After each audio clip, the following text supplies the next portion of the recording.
कर्जत नगराध्यक्ष निवडीत भैलुमे यांच्या अर्जाने ट्विस्ट. कर्जत नगरपंचायतीच्या नगराध्यक्षपदासाठी सोमवारी दुपारी 2 वाजेपर्यंत नामनिर्देशन पत्र दाखल करण्याची मुदत होती.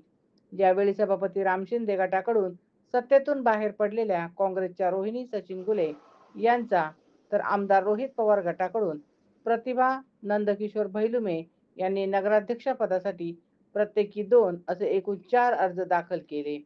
सदरचे 4ही अर्ज छाननी प्रक्रियेत वैध असल्याची माहिती कर्जतचे प्रांताधिकारी तथा पीठासीन अधिकारी नितीन पाटील यांनी दिली.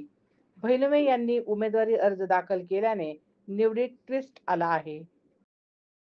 कर्जत नगरपंचायतीच्या तत्कालीन नगराध्यक्षा उषा अक्षय राऊत यांच्या रिक्त झालेल्या जागेवर जिल्हाधिकारी अहिल्यानगर यांनी नूतन नगराध्यक्षा निवडीचा कार्यक्रम जाहीर केला होता.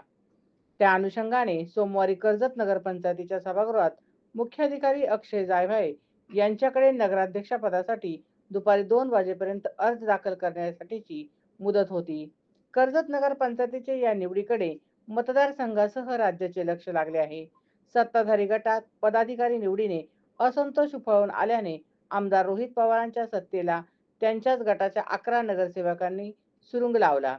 सभापती प्राध्यापक राम शिंदेंबरोबर घरोबा केला.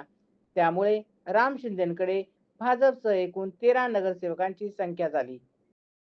कर्जत नगरपंचायतीचे नगराध्यक्षपद सर्वसाधारण महिला गटासाठी राखीव असल्याने कोणाच्या नावाची वर्णी लागते याकडे कर्जतकरांचे लक्ष होते.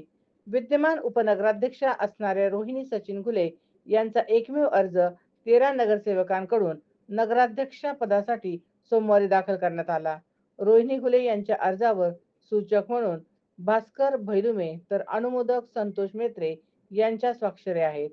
तत्पूर्वी आमदार रोहित पवार गटाकडून माजी नगराध्यक्षा असलेल्या प्रतिभा नंदकिशोर भैलुमे यांनी देखील अर्ज दाखल केला. भैलुमे यांच्या नामनिर्देशन पत्रावर सूचक नामदेव राऊत यांची तर अनुमोदक उषा राऊत यांची स्वाक्षरी आहे. प्राप्त 4ही नामनिर्देशन पत्राची दुपारी 2 वाजता प्रांताधिकारी नितीन पाटील यांच्या अध्यक्षतेखाली छाननी प्रक्रिया पार पडली. यात रोहिणी घुले यांच्या नामनिर्देशन पत्रावर नगरसेवक रामदेव राऊत यांनी हरकत घेतली होती. मात्र प्रांताधिकारी पाटील यांनी सदरची हरकत फेटाळून लावत नगराध्यक्षपदाचे 4ही अर्ज वैध असल्याची माहिती पत्रकारांना दिली. मंगळवारी 4 वाजता नगराध्यक्षपदाचे वैध असलेले नामनिर्देशन पत्र माघार घेण्याची अंतिम मुदत असणार आहे.